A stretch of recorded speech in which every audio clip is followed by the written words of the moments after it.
Welcome to the Ad Expert Podcast. Today, we're doing a deep dive into something pretty major that just wrapped up a huge legal battle involving Google. And it's got massive implications for, well, how we search, how businesses like yours get found online, and really the whole future of SEO. We're your guides today from Ad Expert. We're a Los Angeles-based agency focused on online marketing and web development. Yeah, for about a decade now, we've been helping clients navigate all these digital shifts. We do Google Ads, website SEO, local SEO, social media, web development, WordPress, Shopify, that kind of thing. Plus precise copywriting. We're always trying to leverage innovative AI solutions and live tracking too, for that data-driven success, helping clients stay ahead. And our deep dive today, it's zeroing in on that recent U.S. antitrust ruling against Google, specifically how it affects Chrome search itself and what you, as a digital marketer, really need to know next. We're using a great article as our main guide here. It's called Google Avoids Chrome Breakup, but what's next for search and SEO? Yeah, and that's a really important piece because, look, there was definitely a collective sigh of relief, I think, in the SEO world. Google wasn't forced to sell off Chrome or Android, which would have been, well, huge. But it's a big mistake to think this ruling just means, business as usual. It actually signals some pretty profound changes coming down the pike. So our mission here today is really to unpack the details of the ruling, explain why Chrome was such a central piece of this whole fight, and maybe most importantly, explore what this all means for your SEO strategy going forward. We're potentially looking at a search world that's, well, a lot more open and competitive.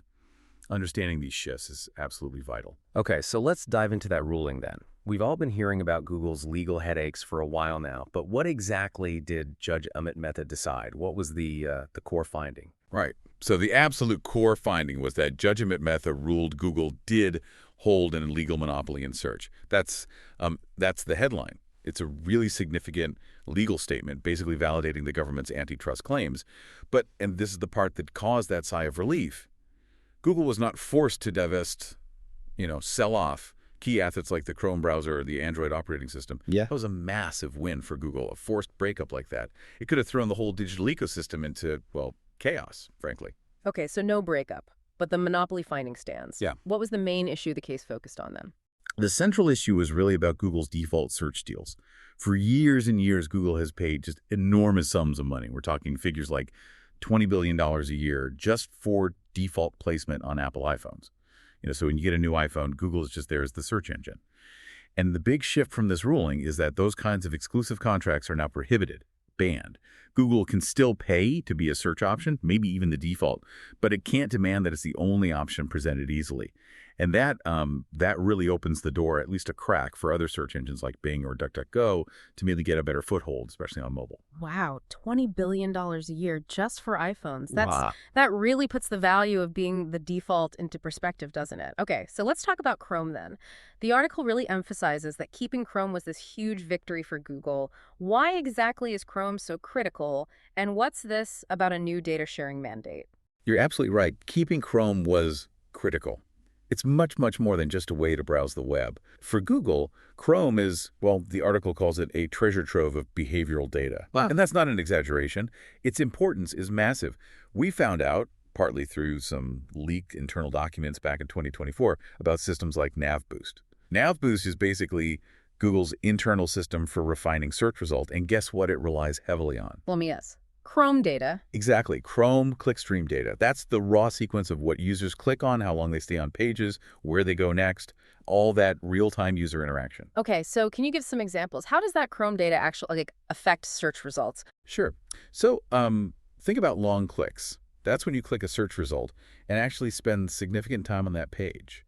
Google sees that, likely via Chrome data, as a signal that the content is high quality and relevant to the search. Conversely, high bounce rates, clicking a result, and immediately clicking back, that signals a poor user experience. Maybe the page wasn't what the user wanted, and even things like the little site links you see under a main search result. The specific URLs that show up there are often informed by patterns in user clicks, again, observed through Chrome. Right. I see. So if they'd lost Chrome... If Google had been forced to sell Chrome, it would have just completely disrupted those feedback loops. It'd be like cutting off a major source of real-time intelligence about what's working and what isn't on the web at scale. A lot of SEO folks were worried, because if those signals disappear or change drastically, it could really mess up search result quality as we know it. We rely on that consistency. So yeah, keeping Chrome maintained that stability. Okay, that makes sense. But then there's this data sharing part. That sounds like the opposite of keeping things stable. Well, it's the other side of the coin, isn't it? Judge Mehta also ordered Google to share parts of its search data with competitors. Now, it's important to stress, this doesn't include their valuable ad data. That remains protected. But it does include some user interaction data, like anonymized click data, perhaps, and some information about Google's web index. The clear goal here is to try and level the playing field a bit, give competitors like Bing, DuckDuckGo, maybe even newer AI search tools, a better chance to improve their own results and compete more effectively.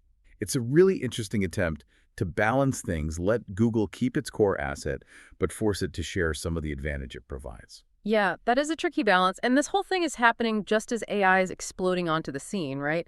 The search landscape feels like it's changing faster than ever anyway. How does this ruling fit into that whole AI picture? That's a crucial point. The timing is really significant. The ruling itself explicitly acknowledges this changing landscape, particularly the rise of AI. This isn't just about those 10 blue links anymore.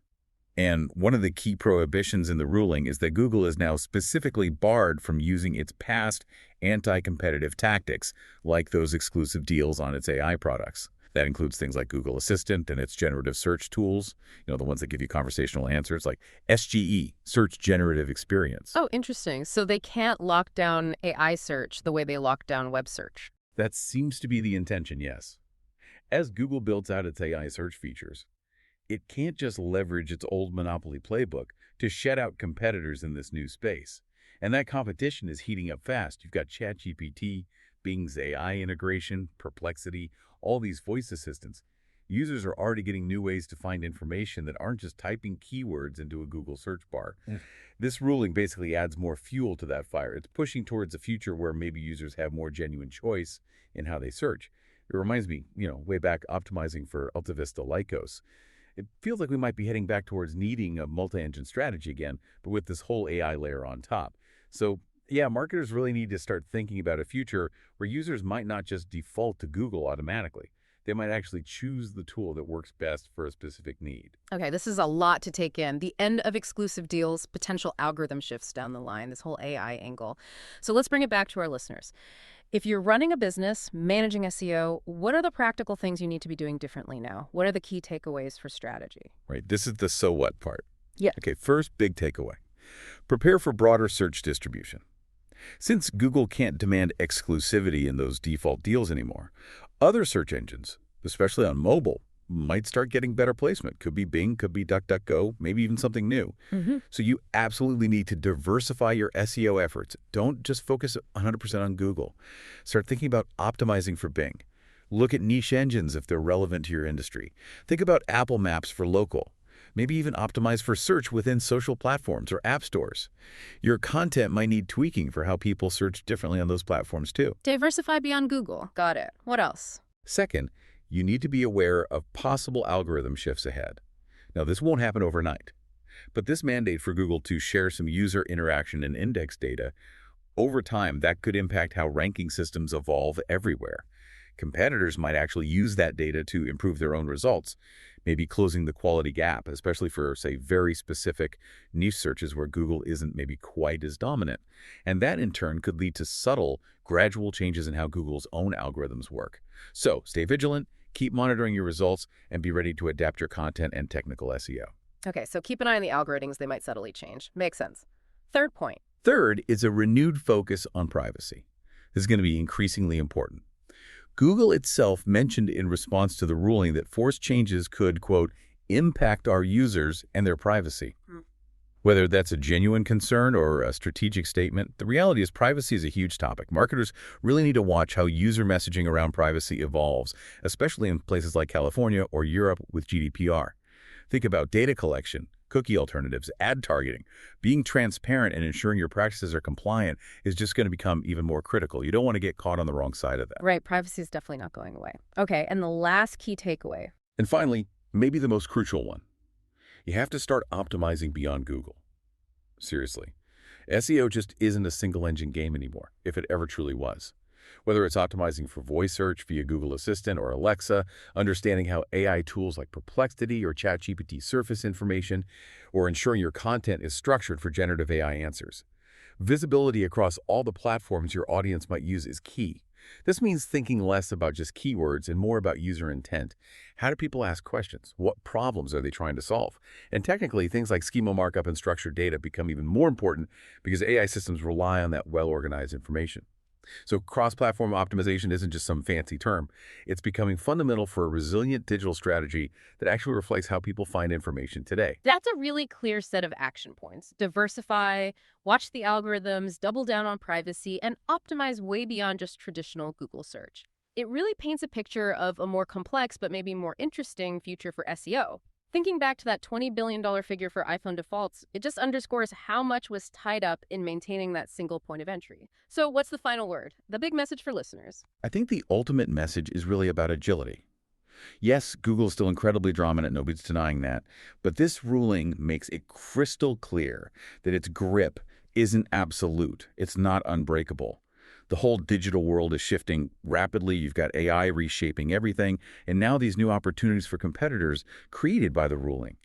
So the pressure is really on everyone in digital marketing, especially SEO pros, to be nimble, to be agile, actively diversify where your traffic comes from, refine your content so it works across different platforms and search modalities, adopt those cross-platform optimization techniques we talked about.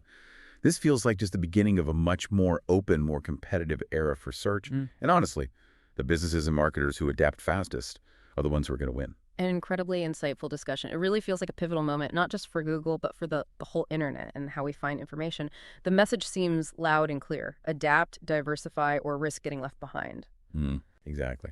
And maybe a final thought for everyone listening.